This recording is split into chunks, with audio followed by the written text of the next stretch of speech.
പ്രിയമുള്ള സഖാക്കളെ, നാട്ടുകാരെ, മാധ്യമപ്രവർത്തകരെ, ഡിവൈഎഫ്ഐയും മറ്റ് യുവജന വിദ്യാർത്ഥി സംഘടനകളുമെല്ലാം കുറച്ച് ദിവസങ്ങളായി രാജ്യത്തുടനീളം ചെറുതും വലുതുമായ വലിയ പോരാട്ടത്തിലാണ്. ആ പോരാട്ടം രാജ്യത്തെ വിദ്യാഭ്യാസ മേഖലയെ സംരക്ഷിക്കാനുള്ള പോരാട്ടമാണ്. നമ്മുടെ രാജ്യത്ത് ഏറ്റവും കുറ്റമറ്റ രീതിയിൽ നടത്തുമെന്ന് ഞാനും നിങ്ങളുമൊക്കെ പ്രതീക്ഷിക്കുന്ന, ആഗ്രഹിക്കുന്ന നീറ്റ് പരീക്ഷ, അതോടൊപ്പം നെറ്റ് പരീക്ഷ, ഇതെല്ലാം ഒരു ക്രമക്കേടുമില്ലാതെ വളരെ സുതാര്യമായി കാര്യക്ഷമമായി നടത്തും എന്നാണ് എല്ലാവരും പ്രതീക്ഷിക്കുക.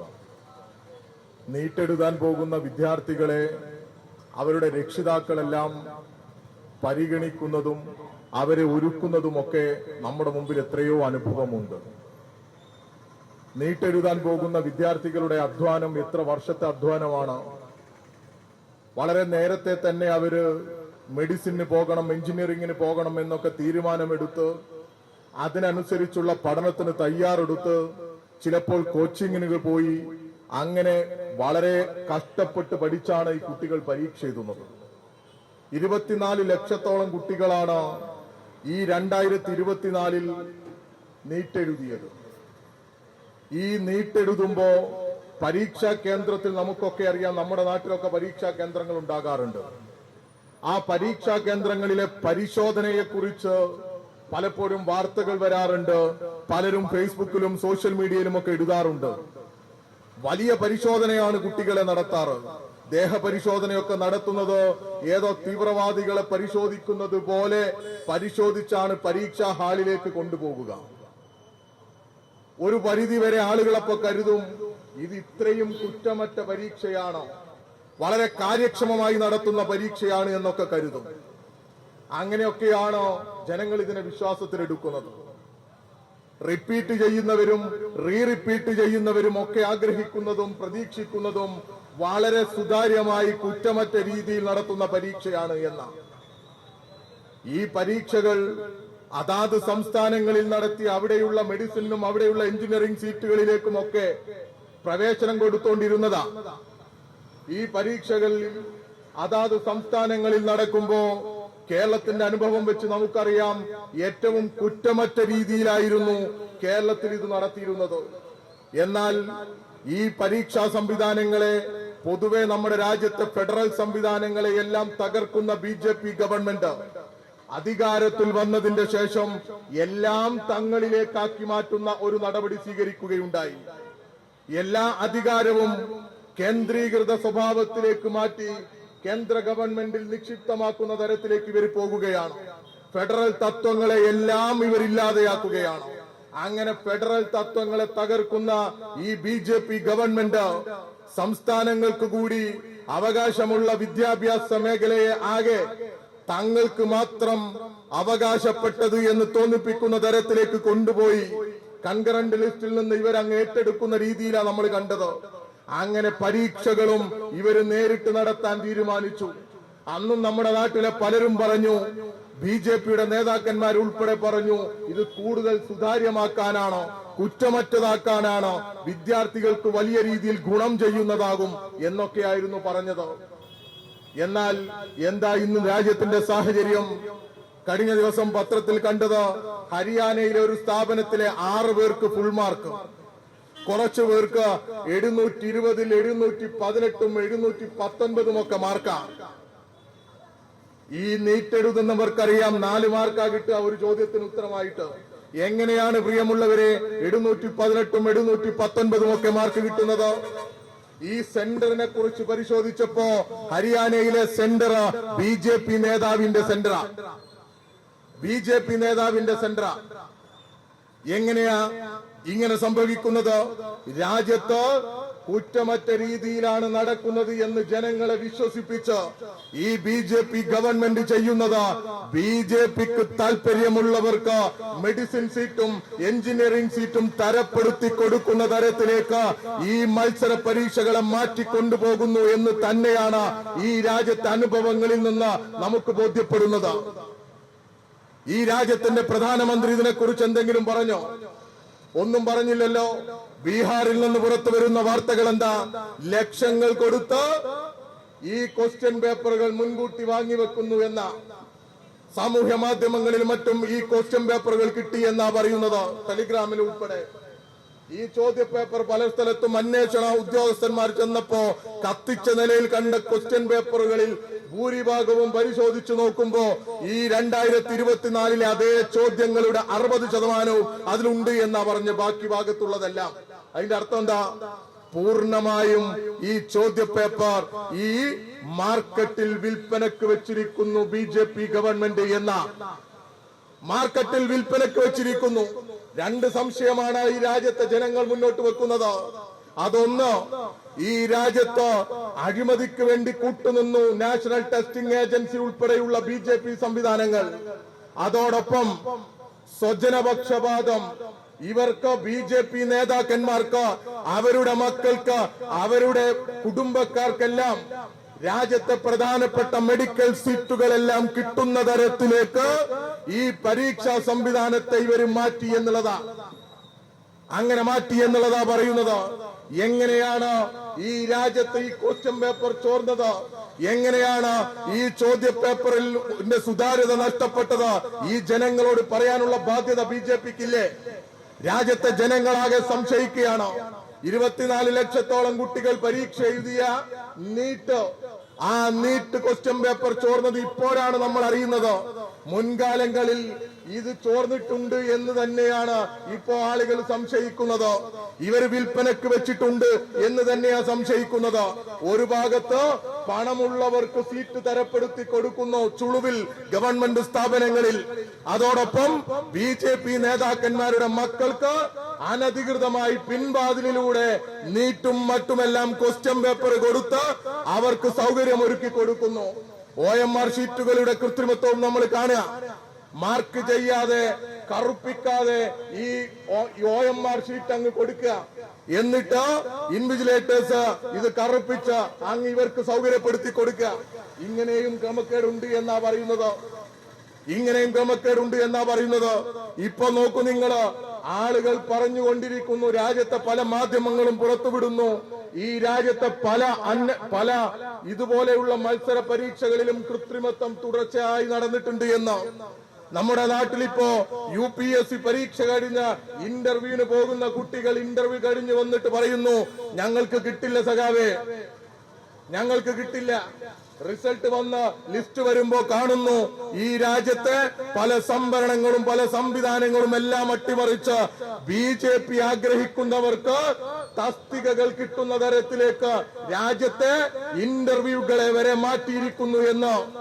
രാജ്യത്തെ ഈ മത്സര പരീക്ഷകളിൽ പങ്കെടുക്കുന്ന വിദ്യാർത്ഥികളുടെ ആശങ്കയും അവരുടെ സംശയവുമാണ് ഞാൻ പങ്കുവെക്കുന്നത്. ഇപ്പൊ കണ്ടല്ലോ, സ്പീക്കറുടെ മകൾക്ക് IAS കിട്ടിയെന്ന് പറയുന്ന ഒരു ആക്ഷേപം വരുന്നുണ്ട്. ഇതൊക്കെ പരിശോധിക്കണ്ടേ? ഈ രാജ്യത്തെ ജനങ്ങളെല്ലാം ഇതിലെല്ലാം സംശയമുണ്ട് എന്ന് പറയുന്നവരാ. രാജ്യത്തെ പാർലമെന്റിനകത്ത് ഈ വിഷയം ചർച്ച ചെയ്യണമെന്ന് പ്രതിപക്ഷ MP-മാർ പറഞ്ഞപ്പോ ആ സംശയത്തിന് ദുരീകരണം ഉണ്ടാക്കാൻ, സംശയം ഇല്ലാതെയാക്കാൻ ഒരു ചർച്ച നടത്താൻ രാജ്യം ഭരിക്കുന്ന BJP തയ്യാറായിട്ടില്ല. അവരെവിടെയും തയ്യാറായിട്ടില്ല. എന്താ തയ്യാറാകാത്തത്? അവർക്ക് ഇതിന്റെ മുമ്പിൽ ഒളിച്ചു വെക്കാൻ പലതുമുണ്ട്.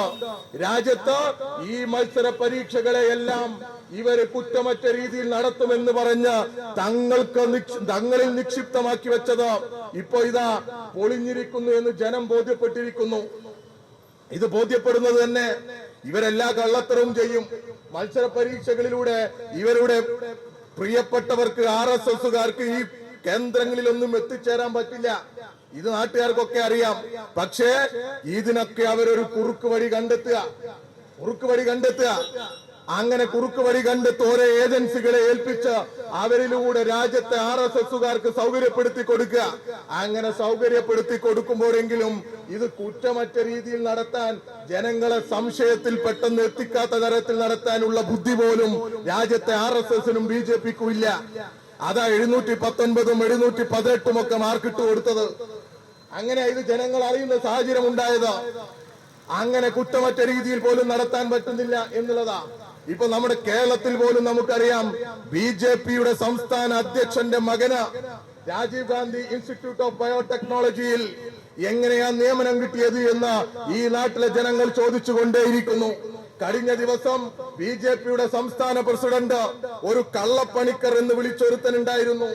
അങ്ങനെ കള്ളപ്പണിക്കർ എന്ന് വിളിച്ചപ്പോ ആ പണിക്കർ ഒരു പോസ്റ്റ് ഇട്ടു. ആ പോസ്റ്റിനകത്തും എല്ലാവർക്കും ബോധ്യപ്പെടുന്ന തരത്തിൽ തന്നെ എഴുതി വെച്ചിട്ടുണ്ട്, സംസ്ഥാന അധ്യക്ഷന്റെ മകന് എങ്ങനെയാണ് നിയമനം കിട്ടിയത് എന്ന്. ഈ ആശങ്കയുണ്ട് രാജ്യത്ത്. എങ്ങനെയാണ് ഈ കേന്ദ്ര ഇൻസ്റ്റിറ്റ്യൂട്ടുകളിലേക്ക് ഇവർ കയറി വരുന്നത്? ഇതൊക്കെ പരിശോധിക്കണ്ടേ? അവിടെയും ഡിവൈഎഫ്ഐ മാർച്ച് നടത്തി പരാതി കൊടുത്ത് അന്വേഷിക്കണമെന്ന് പറഞ്ഞു. അവിടെയെല്ലാം യോഗ്യതകളിൽ ഇളവ് വരുത്തുക. നമ്മുടെ നാട്ടിൽ പറയാറുണ്ട് ചെരുപ്പിനനുസരിച്ച് കാല് മുറിക്കുക എന്ന്. ഈ ബിജെപി നേതാക്കന്മാരുടെ ഈ മക്കളുടെ യോഗ്യതക്കനുസരിച്ച് ഓരോ സ്ഥലത്തുമുള്ള തസ്തികകളിൽ അവർ ഇളവ് വരുത്തി, അല്ലെങ്കിൽ അതിനനുസരിച്ച് മാറ്റം വരുത്തി അവരെ കയറ്റാൻ സൗകര്യപ്പെടുത്തുക. അങ്ങനെ ഓരോ സ്ഥലത്തും ഓരോ തരത്തിലുള്ള തട്ടിപ്പുകളാണ് ബിജെപി രാജ്യത്തുടനീളം നടത്തിക്കൊണ്ടിരിക്കുന്നത്. ഇതെല്ലാം പരിശോധിക്കേണ്ടതുണ്ട്. ഇവരെയെല്ലാം തിരിച്ചറിയേണ്ടതുണ്ട്. ഞങ്ങൾ ഡിവൈഎഫ്ഐ പറയുന്നത്, ഈ വിദ്യാഭ്യാസ മേഖലയിൽ കേന്ദ്ര ഗവൺമെന്റ് ഇടപെടുന്നത്, നിങ്ങൾ ഈ രാജ്യത്ത് സംഘപരിവാരത്തിന് അനുകൂലമായി സിലബസ് ഉണ്ടാക്കുന്നതും അതിനനുസരിച്ച് കാവ്യവൽക്കരണം വിദ്യാഭ്യാസ മേഖലയിൽ നടപ്പിലാക്കുന്നതുമെല്ലാം ഈ രാജ്യത്തെ ജനങ്ങൾ ചർച്ച ചെയ്യുന്നുണ്ട്. അതോടൊപ്പം ഈ രാജ്യത്തെ പാവപ്പെട്ട മക്കൾക്ക്, പണമില്ലാത്തവന്റെ മക്കൾക്ക് അവന് സംവരണത്തിന് അടിസ്ഥാനത്തിൽ മെറിറ്റിന് അടിസ്ഥാനപ്പെടുത്തി അവന്റെ മിടുക്കിനനുസരിച്ച് പഠിക്കാനുള്ള സൗകര്യം കൂടിയാണ് നിങ്ങൾ ഇല്ലാതെയാക്കുന്നത്. സമ്പത്തുള്ളവന് മാത്രം നിങ്ങൾ പഠനം കൊടുക്കുന്ന സാഹചര്യത്തിലേക്ക് എത്തുക. പൊതുവെ നമ്മുടെ രാജ്യത്തെ വിദ്യാഭ്യാസ മേഖലയെല്ലാം സ്വകാര്യവൽക്കരിക്കുന്നു. അതോടൊപ്പം ഉള്ള ഗവൺമെന്റ് സ്ഥാപനങ്ങളിലേക്കുള്ള സീറ്റ് പോലും സാധാരണക്കാരന് കിട്ടാത്ത തരത്തിൽ ഈ ഓപ്പൺ മാർക്കറ്റിൽ വിൽപ്പനക്ക് വെക്കുന്ന കമ്മോഡിറ്റി പോലെ ഈ രാജ്യത്തെ വിദ്യാഭ്യാസ അവസരങ്ങൾ നിങ്ങൾ വിൽപ്പനക്ക് വെക്കുക. അതുകൊണ്ട് ഇതിൽ നിന്ന് കേന്ദ്ര ഗവൺമെന്റ് പിന്തിരിയണം. ഇതിൽ ബന്ധപ്പെട്ടവർക്കെതിരെ നടപടിയെടുക്കണം. ഈ മന്ത്രിമാർ അങ്ങനെ ഒളിച്ചിരിക്കുന്ന സാഹചര്യം ഉണ്ടാകരുത്. എനിക്ക് കേരളത്തിലേത് ഉൾപ്പെടെയുള്ള മാധ്യമ പ്രവർത്തകരോട് പറയാനുള്ളത്, ഒരു KSRTC ബസിന്റെ ഡോറിനെ കുറിച്ച് മാസങ്ങളോളം ചർച്ച ചെയ്യുന്നവരാ നിങ്ങള്. അന്വേഷണാത്മക പത്രപ്രവർത്തനം നടത്തുന്നവരാ നിങ്ങള്. നവകേരള ബസിന്റെ ഒരു ഡോറ് അല്പം എന്തോ പിശക് പറ്റി, അല്ലെങ്കിൽ അതിനെന്തെങ്കിലും ഒരു റിപ്പയർ വന്നു എന്ന് പറയുമ്പോ എത്ര ദിവസം ചർച്ച ചെയ്തവരാ നിങ്ങള്? എന്തേ നിങ്ങള് കോടിക്കണക്കിന് രൂപ, ഇത് വെറുതെ പറയുന്നതല്ല, 1700 രൂപയാണ് നീറ്റ് എക്സാമിന്റെ ഫീസ്. ആ 1700 ഇൻടു 24 ലക്ഷം ഗുണിച്ചു നോക്ക്. അതിൽ കുറച്ച് ഫീസ് ഇളവുള്ളവരുണ്ട്.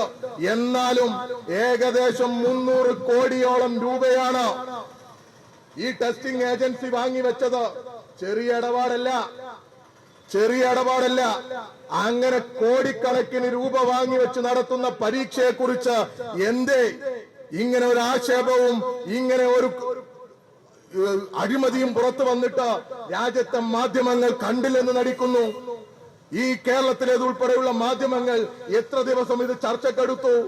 രാജ്യ തലസ്ഥാനത്തെ SFIയുടെ സഖാക്കളും ഡിവൈഎഫ്ഐയുടെ സഖാക്കളും, എന്തിനേറെ രാജ്യത്തെ പ്രതിപക്ഷ കക്ഷികളിലെ ഒട്ടുമിക്ക സംഘടനകളും രാജ്യത്തിന്റെ പോലീസിന്റെ അടിയേറ്റ് വാങ്ങിയില്ലേ? അവർ ഈ പ്രതിപക്ഷത്തിന്റെ ഒറ്റ സ്വരമായി ഈ വിഷയം ഉന്നയിച്ചില്ലേ? തുടർച്ചയായി ഉന്നയിക്കുന്നില്ലേ? എന്തേ ഇതിന്റെ പുറകിൽ ഒരു അന്വേഷണം നടത്തി നിങ്ങൾ പോകാത്തതോ? നിങ്ങൾ പോകില്ല. നിങ്ങൾ ഈ രാജ്യത്തെ BJPയെ ഭയപ്പെട്ടിരിക്കുന്നു, അല്ലെങ്കിൽ അവരുടെ സമ്പത്തിന് മുമ്പിൽ നിങ്ങൾ മുട്ടുമടക്കിയിരിക്കുന്നു. അതാ സാഹചര്യം. നിങ്ങൾ ഇതിനെക്കുറിച്ച് പറയുന്നില്ല. നെറ്റ് എക്സാമിനേഷൻ ഏകദേശം 10 ലക്ഷത്തോളം പേര് എഴുതിയതാ. ഈ നെറ്റ് എക്സാമിനേഷന്റെ ചോദ്യപേപ്പറും ചോർന്നില്ലേ? അങ്ങനെ മൊത്തത്തിൽ 34 ലക്ഷത്തോളം 35 ലക്ഷത്തോളം വിദ്യാർത്ഥികളുടെ ഭാവിയാണ് ഇവര് ഇങ്ങനെ കളിച്ചില്ലാതാക്കിയത്. ഇനി വരുന്ന വിദ്യാർത്ഥികൾക്ക്, ഇപ്പോ പഠിച്ചുകൊണ്ടിരിക്കുന്ന വിദ്യാർത്ഥികൾക്ക് എന്ത് പ്രതീക്ഷയാണ് ഉണ്ടാവുക? അവർ ഈ ഗവൺമെന്റിൽ വിശ്വാസം അർപ്പിക്കൂ? ഇത് നോക്കണ്ടേ നമ്മള്? ഈ രാജ്യത്ത് BJPയുടെ നേതൃത്വത്തിൽ നടക്കുന്നത് കൊള്ളയാണ്, സകല മേഖലയിലും നടക്കുന്നത് കൊള്ളയാണ്. ഈ വിദ്യാർത്ഥികളുടെയും ഭാവി വെച്ച് നടത്തുന്ന ഈ കൊള്ളയും ഇവർ അവസാനിപ്പിക്കേണ്ടതുണ്ട്. ഡിവൈഎഫ്ഐ ഈ സമരത്തിലൂടെ ആവശ്യപ്പെടുന്നത് സംസ്ഥാനങ്ങൾക്കുള്ള അധികാരം സംസ്ഥാനങ്ങൾക്ക് കൊടുക്കണം. ഈ പരീക്ഷ നടത്തിപ്പ് കുറ്റമറ്റ രീതിയിൽ ഇവിടെ എൻട്രൻസ് പരീക്ഷ നടത്തിയിരുന്നതാണല്ലോ, ഒരാക്ഷേപവും ഉണ്ടായിരുന്നില്ലല്ലോ.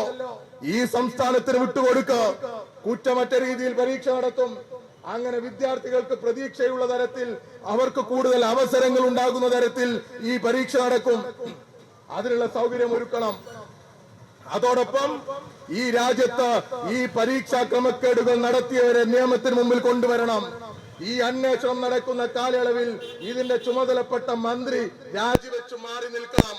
അതിന് തയ്യാറാകാത്ത പക്ഷം വലിയ പോരാട്ടത്തിന് ഈ രാജ്യത്ത് ഇടത് വിദ്യാർത്ഥി യുവജന സംഘടനകൾ നേതൃത്വം കൊടുക്കുമെന്ന് മാത്രം സൂചിപ്പിച്ച ഇന്ന് ഈ പോസ്റ്റ് ഓഫീസിലേക്കും നടത്തിയ മാർച്ച് ഔപചാരികമായി ഉദ്ഘാടനം ചെയ്ത് അറിയിച്ച എല്ലാവരെയും അഭിവാദ്യം ചെയ്തുകൊണ്ട് ഞാൻ എന്റെ വാക്കുകൾ അവസാനിപ്പിക്കുന്നു.